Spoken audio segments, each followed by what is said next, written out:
Welcome to my second vlog of March. So today is 14th of March, Monday, and today starts two readathons. One is the book roast, the Orillium mini magical readathon that I am participating in, and then Steph also has, I can't remember what that readathon's name is. It's about finishing book series. I'm not 100% sure if I'm participating in that one or not, because I think I'm gonna take part in the reading sprints and everything else, but I don't have any finishing series books meant for this month. So for the Orillium, I have two books to read. One is nothing but Blackened and another one is Project Hail Mary, and I think I'm gonna manage to read both of those this week with no problems. And if I have more time, I'm gonna just go on with my TBR for this month. I do have the Dragon Republic still to read, and I definitely want to read it this month, so that is the main goal after this week. It's been a week. It's Tuesday, March 22nd, and I haven't filmed anything from previous Monday, although I have read Rant. I didn't feel the greatest last week. I had some health issues, I had some doctor appointments, so I didn't really want to film anything. But I did read and finish Nothing But Blackened. I thought it was a decent short story. I would have preferred a little bit more horror, but it was okay. Then I started The Project Hail Mary by Weir, and I read that for the most of last week. I think the whole last week. And I'm not seeing the hype. I'm not seeing how everybody is raving so good things about it. And I think it might be because I have I am in a technical way a scientist, and I think that where the problem might lie, but I'll go over about everything I liked and everything I didn't like about that. So the book itself is a sci-fi, and I do have to say I haven't read a lot of sci-fi. The Martian is on my reading list. I haven't read it, and now I'm a little bit afraid to read it because it's his debut novel, so I'm guessing it's not getting better, but we'll see. I have seen the movie, The Martian, and I absolutely loved it. Project Hail Mary is about a scientist that wakes up in a spaceship in the middle of nowhere, and he doesn't remember anything from the past, and he's trying to figure out why he is there, and also what happened to Earth, why he was sent out to the space, and how to save the planet Earth, and some things happen. I will go very slightly into the spoilers, but very slightly, just to illuminate a couple of things that bothered me. I try not to touch anything too detailed or spoilery. So in general, it was really nice and easy to read in most cases. I think my biggest fear with science fiction is that it gets too complicated, but I think that's also a reflection of how good of a writer you are. I did enjoy the general plotline of the book and everything else. There were a couple of things that really bothered me, however. So in the start of the book, I really debated whether I'm gonna DNF the book or not, and that was because of stupid juvenile jokes that were so many in a little, in so few pages altogether. So I was really debating whether I could keep up with it, because it wasn't fun to read about jokes that a middle grader would make. So happily that ended for most of the book, around 100 to 150 pages. Then I really started to enjoy the general book. How do I go next? In the middle of the book, something happens that should be really exciting, and honestly I found that part of the book the most boring. I don't know, it didn't felt that it was written in a really exciting way. But it was decent. I enjoyed mostly that part of the book. So then what else were the problems? I'm filming it twice because the previous time my video got interrupted, so I'm trying to figure out how to go from this. Then we had a lot of repetition. We had something big happening in, for example, say chapter 3, and then in chapter 4 or 5, we're trying to fix the problem, for example, and then we go over all the specific details that caused the problem, and I'm like, why I just read that? A lot of repetition like in this way. Then we get to know a little bit about character by having a dual timeline about his time on Earth and about time on the spaceship. And so he is a scientist. He is something similar to microbiologists that researched how life could happen on Earth or other planets.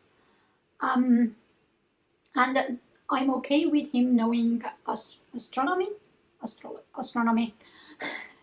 because of that, because they're really close subjects. However, there were several facts usually connected with, for example, astronomy or something else. And in the book, he said that he knows those facts because he's a high school teacher. So basically what happened is he was a scientist, and then he decided he's going to take a break from his career and go teach students in the middle school. So, which is funny because, like, I would guess that he knew those facts because he had an education, because he was a hobby astronomer or something like that, but no, it was because he was a high school teacher. And high school science teachers know random facts. And that was a sentence that happened like at least 5 times in the book. Which is just such a weird thing. Then if we go for the scientist itself, and I think the most problem I had by the end of the book was how the scientists are portrayed in this book. Because he had too much knowledge about everything. Okay, I'm getting astronomy, microbiology, sure. But he knew so much more, and I think in the world there are like a handful of people that have that broad of a knowledge base, and they usually are from an older generation, because, at least in my experience in Estonia, because they didn't have these narrow specific fields and education that we have right now. For example, me being genetic engineering, I did get some basic microbiology and tiny bit of virology and things like that, but my basic physics was almost a 0.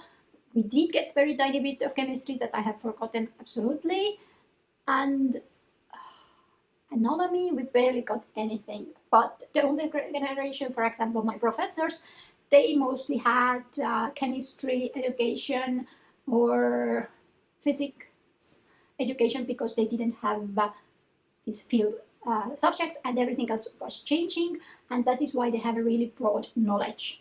And that is actually one problem that we have with today's scientists, because our research topics, even within our field, are this narrow that we usually have, some people have problems knowing the overall picture. For example, if they are researching about the mitochondria, then they develop that detail within the mitochondria that they usually, some people can't answer the questions about the broader cell in their PhD defenses, and that is a problem. So him being that knowledgeable is very, very unlikely. And some of the knowledge that really bothered me, for example, yes, light scripting, yes, we can do that probably. However, his light scripting wasn't light. It was very, very specific. So I got more doubtful by the second.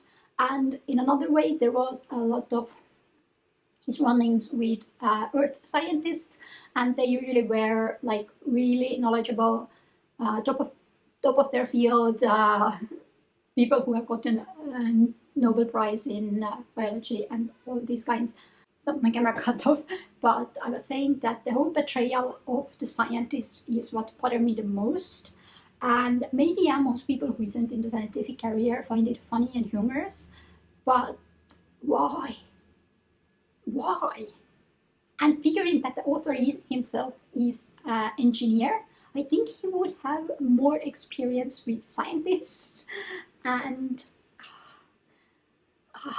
I don't know. Like, for example, I did watch a season or two of the Big Bang Theory, but I honestly didn't get the whole Sheldon vibe. And that is basically the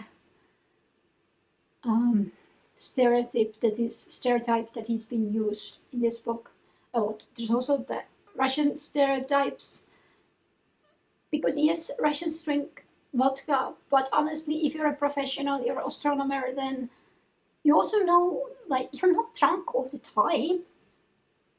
I don't know. I had so many problems with that book, and honestly, I'm not getting hype, and I don't know why people are getting hype, because the jokes were bad. The book itself, in the plot-wise, was mostly decent, although the end got out of hand with the whole science part that it's bothersome. And I do remember that the whole Martian vibe, I think, was that the science behind everything was quite believable, like the things that he was using on Mars to produce food and everything else, that was believable, that we are trying out these technologies already and they are working. However, I went into the Project Hail Mary with the same ideas. However, the science behind that it's not my field. I don't know it, but I didn't find it plausible at all. And I don't know. I just need somebody to tell me why they are hyped about this book. What did they love and why? Because I think it was, this is a crime against scientists. Especially that particular scene. Oh my god, that was so bad and awkward to read and painful to read. It was horrible. But I finished it. And now I'm really scared to start Martian. Because usually authors' books don't get like worse while they write. But I do want to read that and watch the movie Martian again. And now I'm back to my not so secret project of reading Sleeping Beauty retellings. And I started yesterday Princess of Shadows. I don't remember who the author is. And that it's not 100% Sleeping Beauty retelling. It's a Sleeping Beauty retelling in a way that things happen after she wakes up. And in most main part, it's actually the Princess on the Bee, or whatever it's called, retelling in somewhat. So it's a mixture of those two. And it's about a girl that wakes up. Because she went to sleep some time ago, we don't know how long time ago, to seal away really bloodthirsty goblins that wanted to kill everything and take over the world. And now while she woke up, the goblins also are getting free. The seal that she created while she was slept, and now she is awake, the seal isn't that strong anymore. And whole world has changed quite a lot, and she's trying to save the world.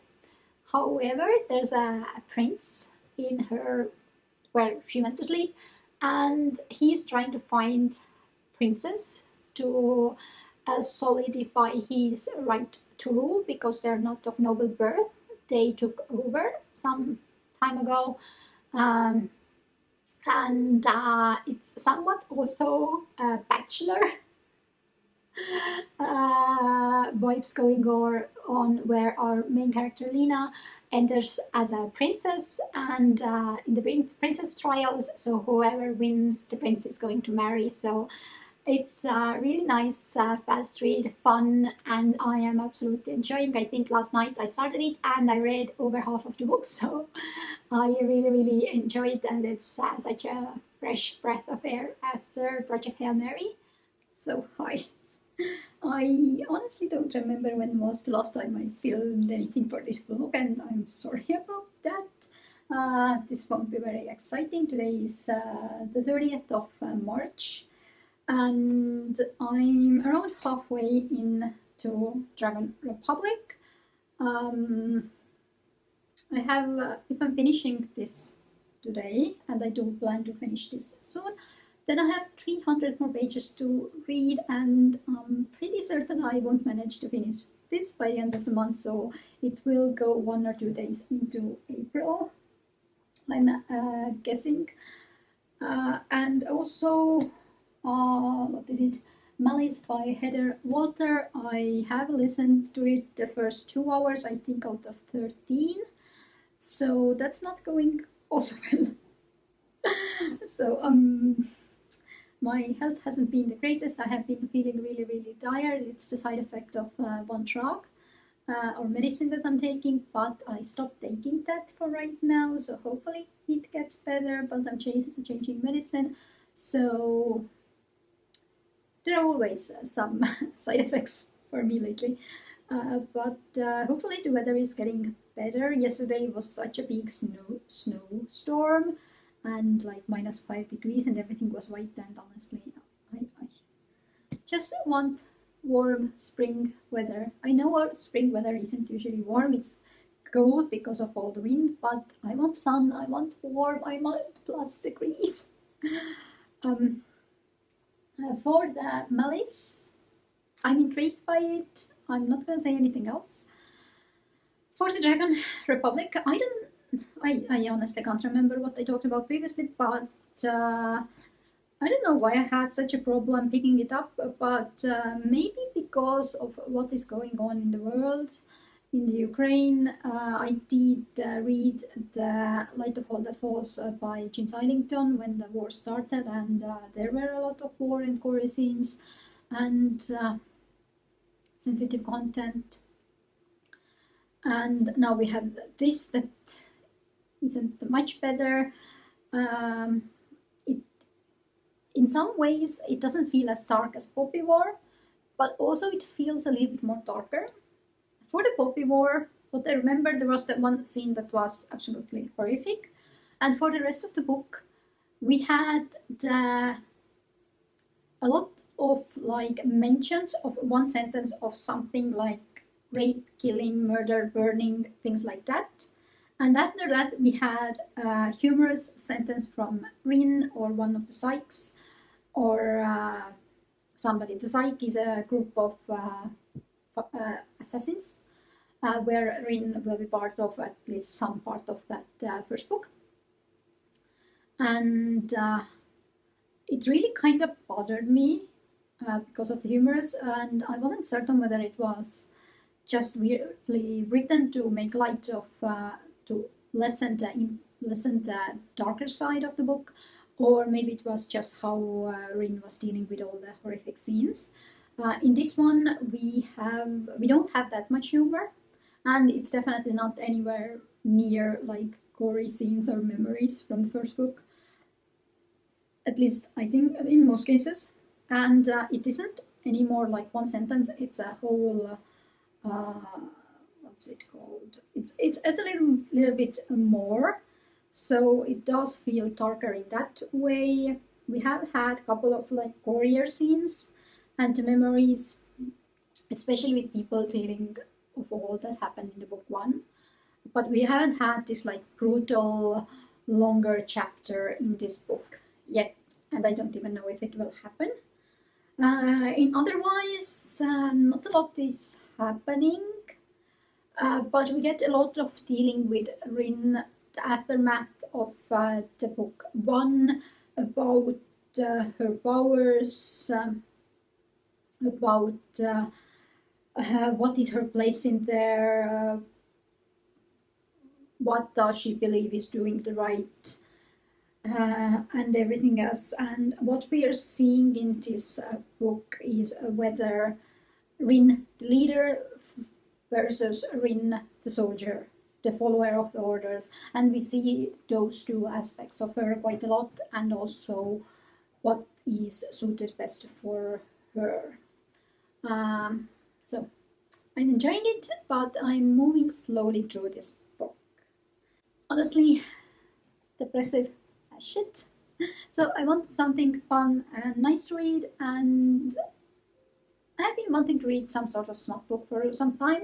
So I picked up Love in Lingerie by Alessandra Torre. I read that last year and loved it. I gave it 4 stars. I don't know why, but I reread it yesterday. It's a not long book. It's 238 pages, and I loved it, and I gave it 5 stars because I found no reason why I shouldn't. Why did I give it 4 stars? I'm not certain. I looked over my notes and didn't find anything about that either. So that book is contemporary romance, and one of the few I really enjoy. And I started questioning yesterday why I haven't bought it physically, so I put it on my list. But also I want to try out the audiobook because it's really well written, and at least in my opinion, I enjoy it, and I do want to listen it to audiobook. So I might do that in the near future. But I will not write it down as an extra book I'm listening, because I think listening one book twice within like 30 days is a tiny bit ridiculous. But yeah, while I was reading it in ebook format, I did want to hear it in audio book version, so I think I might do that in the near future. So what is it about? This is about 2 characters. Male, I think it was called Mark, and female called Kate. Mark owns a lingerie company that produces sexy lingerie. However, his company is not doing very well at the moment, and they need a new creative director to put together and boost their sales. We have a Kate who has been working in another lingerie company.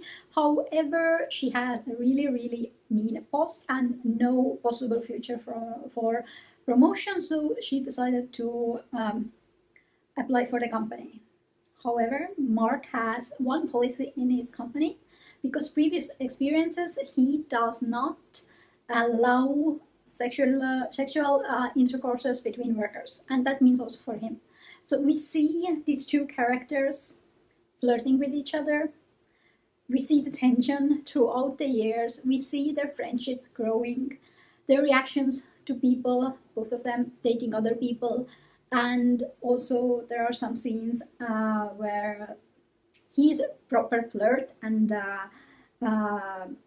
he likes to, he's very open in sexual innuendos and everything else. So we see a lot of flirting and then also fantasizing, and we get the point of view from both of them. And at the end, of course, they're gonna bang. So it's really nice, slow burn romance. You see the friendship grow, but there's also a lot of fantasizing and special scenes and everything else. And what I love about his point of view is that almost all of his point of views end with one sentence of what that situation, if it would be a lingerie, what kind of lingerie it would be. And I just love it. I think maybe all we should describe the situations when we're feeling like bad interactions with people or anything else. What kind of lingerie would it be? That would be awesome. And also it makes me want to go and buy really sexy lingerie, like high end and all. And honestly, why? But it really makes me want to buy, like, I don't know, corsets and hosiery and garters and everything else. Not that I would like wear them, but in most cases at least. But yeah, I really love it. And if you haven't picked this book up, you really should. It's very nice, fun, steamy, fast, smart book. So I'm here to finish the vlog up. And remember me saying I'm probably not gonna finish this. I did finish it yesterday. Today is the 1st of April. And I absolutely loved this book. I know some people say that I know most people don't like the second and the third book as much as the first, but honestly, I think I might have liked this more. It had a more one line. The first book we had written in home, then in the academy, and then in the war. But this had more of a one setting. Also, I loved Rin's character in this one, where she was trying to figure out who she is, what she is, and what is going on, and we did go into depth of her character, but also we saw so many of her flaws, and she started to admit them, or understood that she has some flaws, and what does that make of her, what is her main purpose in life, what is going on. For the gore and content warnings and everything else, I think it was more nicely spread out throughout the book, compared to the first book, where we had a lot of one-liners of like somebody got raped or killed or murdered or burned or something like that. But here we had a little bit more, like several sentences, so it wasn't just a bypassing mention.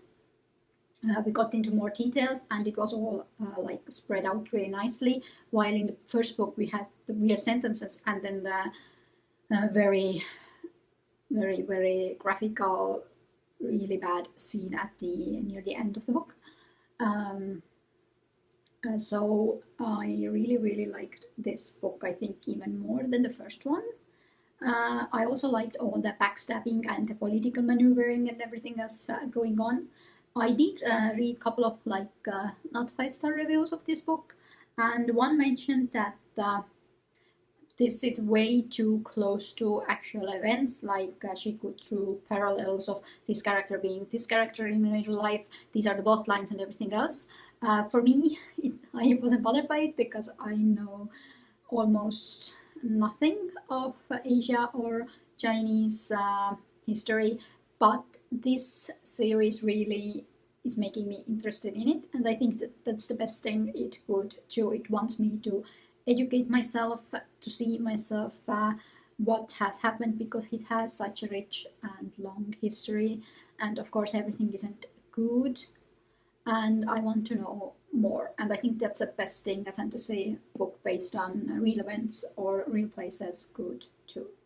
I'm really excited about the third book. However, I won't be managing that in April, but I think it would fit very well for May for finishing the series thingy that Steph is doing. So I think that's gonna be awesome.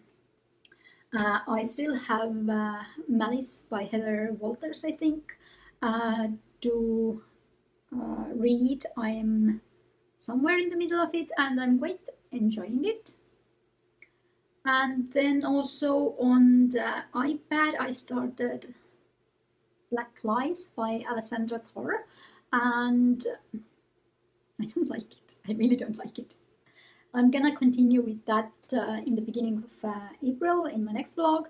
But so what is it about? It's a contemporary erotica. I'm going to give that genre, I'm gonna name it as that. And it is about a rich girl who doesn't want to be rich, wants to be in charge of her own life, wants to do whatever she wants, not just to fight with whatever is expected of her. And she finds a really intelligent man that she starts having a sexual intercourse and relationship with, and she's also at some point should be pursuing a pool boy, although I don't know about that anything because I haven't reached that. I think I'm about quarter of the book in, and honestly the main character is so annoying. She's talking about she went to Stanford. I think she studied something, whether it was biology, pharmaceuticals or something like that. So she's always talking about how smart she is and how many intelligent people she has met because she has been to Harvard, because she knows them, and she has knows that they are all arrogant and whatever else. And the dude she is now in a relationship with is such an intelligent, but he actually listens to you and you can see how intelligent he is, and I'm like, oh my god, this is so bad. And also she's talking about how she really wants to be independent and do whatever she wants to live a real normal person's life and everything, but she still lives in a mansion, has butlers and everything else, and I'm like, she makes no sense. But there is one intrigue.